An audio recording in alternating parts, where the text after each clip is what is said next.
Hi guys! Welcome to my mini vlog. And this is me. Ayan, sumisilip. Ang cute niya.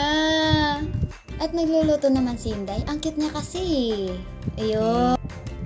At yung isang yan, pasayaw-sayaw lang para hindi maramdaman ng pagod. Nagchichismis pa yun. Oh, ayan oh, na.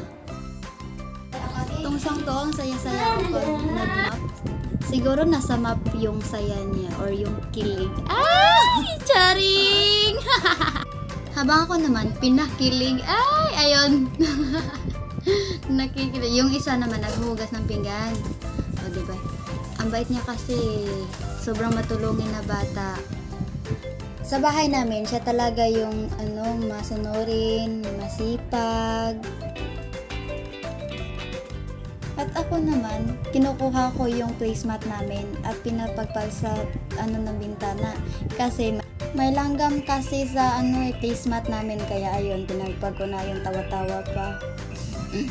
Masayahin talaga yan. At yun, na-stuck yung tubig, kaya tinutusok-tusok.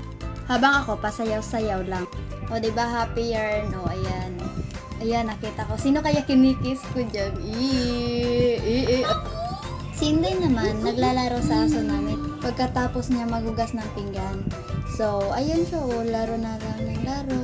Ang saya kasi niya ang aso na yan eh. At ako naman, pasayaw na pasayaw. Tawa ng tawa kasi natapos ko na yung trabaho ko. Ayun, si ate talaga, ang kulit, nagbibideo pa sa akin. Thanks for watching guys!